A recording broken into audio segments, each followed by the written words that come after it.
Pernahkah kamu membeli minuman favoritmu dan ketika melihat label nutrition facts-nya, ternyata minuman tersebut mengandung gula yang tinggi? Tapi sebenarnya apa yang terjadi dengan gula ini dalam tubuh kita? Bio, bio, bionita. Ketika kita membeli minuman favorit kita misalnya, dan melihat labelnya ternyata minuman tersebut sebagian besar hanya berisi gula. Bahkan sebagian besar minuman dan makanan sekarang pun tinggi akan gula. Tapi sebenarnya apa yang terjadi setelah kita mengonsumsi makanan dan minuman tersebut? Mari kita lihat perjalanannya. Saat kita mengonsumsi makanan atau minuman yang mengandung gula, gula ini akan mulai masuk ke dalam sistem pencernaan yang dilalui dengan mulut. Enzim amilase dalam air liur akan memecah molekul-molekul karbohidrat kompleks menjadi gula yang lebih sederhana. Setelah makanan ditelan, proses selanjutnya yaitu terjadi dalam lambung, dan makanan akan bercampur dengan enzim pepsin, asam lambung, enzim lipase, dan enzim renin jika pada bayi, lalu menghasilkan cairan semi cair atau kimus. Setelah itu, kimus akan dicerna oleh usus halus dimulai dari duodenum, yakni kimus akan bercampur dengan enzim pencernaan dari pankreas dan empedu dari kantong empedu. Selanjutnya, kimus akan mencapai bagian jejunum, yakni terjadinya pencernaan oleh enzim dan penyerapan nutrisi seperti glukosa, fruktosa, galaktosa, asam amino, dan asam lemak. Nutrisi tersebut diserap melalui dinding usus ke dalam aliran darah. Maka dari sini, glukosa akan beredar ke seluruh tubuh. Ketika kadar glukosa meningkat, maka pankreas akan melepaskan hormon insulin. Insulin bertindak seperti kunci yang membuka pintu sel-sel tubuh agar glukosa dapat masuk ke dalam sel.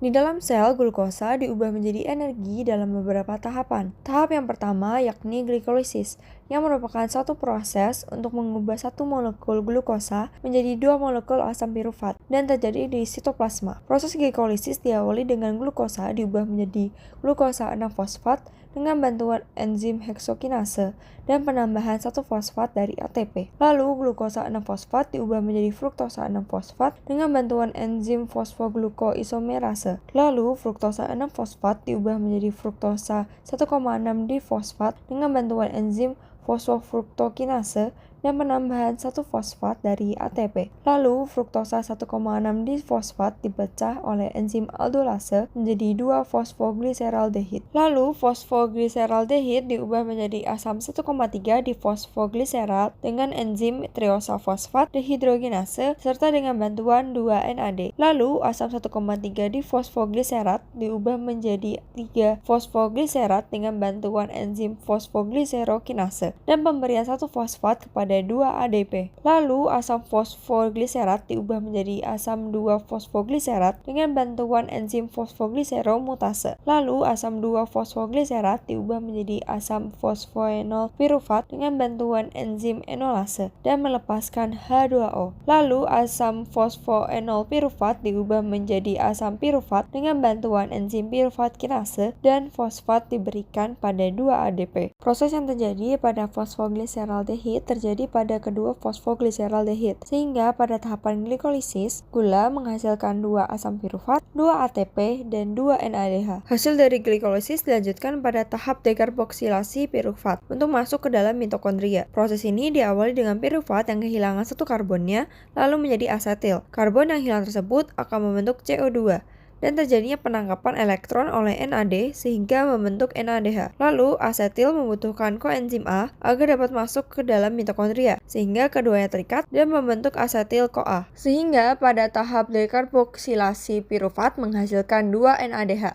Setelah berhasil masuk ke dalam mitokondria, dilanjutkan tahap selanjutnya yakni siklus Krebs. Siklus Krebs diawali dengan asetil-CoA yang akan mengalami kondensasi bersama dengan senyawa oksaloasetat dan menghasilkan sitrat dengan bantuan enzim sitrat sintase, sedangkan koenzim A akan dilepaskan. Lalu, sitrat diubah menjadi isositrat dibantu dengan enzim akonitase serta terdapat pelepasan dan penambahan H2O. Lalu, isositrat diubah menjadi alfa-ketoglutarat dengan bantuan enzim isositrat dehidrogenase. Karbon yang hilang akan membentuk CO2 dan terjadi penangkapan elektron oleh NAD sehingga membentuk NADH. Alfa-ketoglutarat diubah menjadi suksinil-CoA dengan bantuan enzim alfa-ketoglutarat dehidrogenase. Karbon yang hilang akan membentuk CO2 dan NAD menjadi NADH serta adanya penambahan CoA. Lalu, suksinil-CoA menjadi suksinat dengan bantuan enzim suksinil-CoA sintase, serta adanya reaksi fosfat inorganik yang memutus ikatan koenzim A dan berikatan dengan GDP membentuk GTP, lalu akan ditransfer ke ATP sehingga membentuk ATP. Lalu suksinat diubah menjadi fumarat dengan bantuan enzim suksinat dehidrogenase, serta terjadinya penangkapan elektron oleh FAD sehingga membentuk FADH. Lalu fumarat diubah menjadi malat dengan bantuan enzim fumarase dan terjadi penambahan air. Lalu malat diubah menjadi oksaloasetat dengan bantuan enzim malat dehidrogenase dan terjadinya pembentukan NADH yang berasal dari NAD. Sehingga pada siklus Krebs dihasilkan 2 FADH2,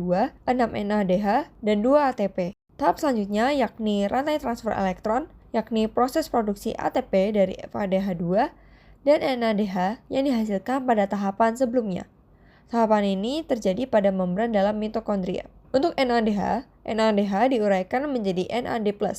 Lalu prosesnya dimulai dari kompleks protein pertama, lalu melalui tahapan yang ada sehingga menghasilkan 3 ATP. Sedangkan untuk FADH2 diuraikan menjadi FAD+, lalu dimulai dari kompleks protein yang kedua, lalu melalui tahapan yang ada sehingga menghasilkan 2 ATP. Sehingga dari seluruh tahapan yang ada, jika dihitung kembali total semua ATP yang dihasilkan, yaitu berjumlah 38 ATP.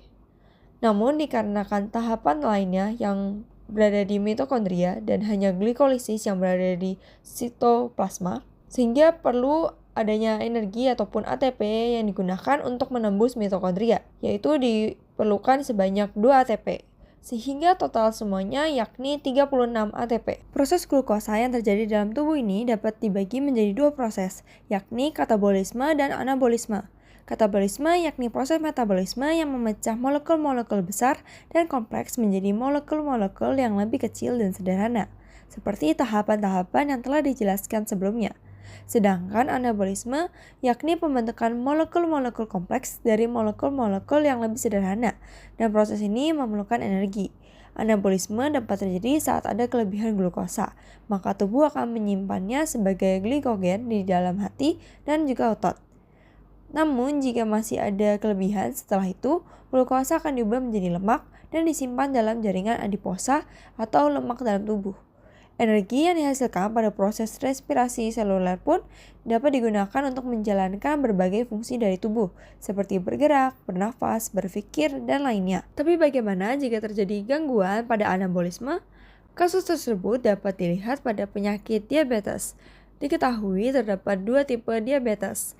Tipe yang pertama yakni keadaan pankreas tidak bisa memproduksi insulin atau adanya gangguan autoimun, sehingga sistem kekebalan tubuh menghancurkan sel penghasil insulin, sehingga tubuh kekurangan atau bahkan tidak dapat memproduksi insulin, sehingga terjadi penumpukan gula dalam darah, serta dapat terjadi gangguan dalam penyimpanan glukosa sebagai glikogen, serta terjadinya peningkatan lipolisis, yaitu pemecahan lemak untuk mendapatkan energi.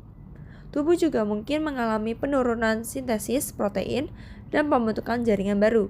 Penyebab diabetes tipe 1 diduga terkait dengan faktor genetik dan lingkungan, dan umumnya ditemukan pada anak-anak dan remaja. Sedangkan untuk tipe 2, yakni tubuh menjadi resisten terhadap insulin.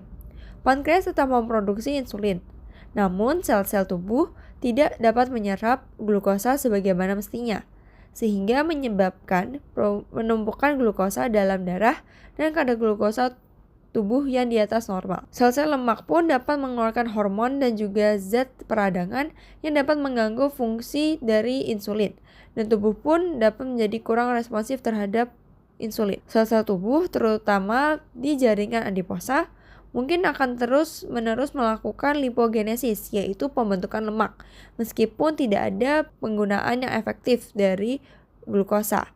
Hal ini pun dapat menyebabkan penumpukan lemak yang berlebih.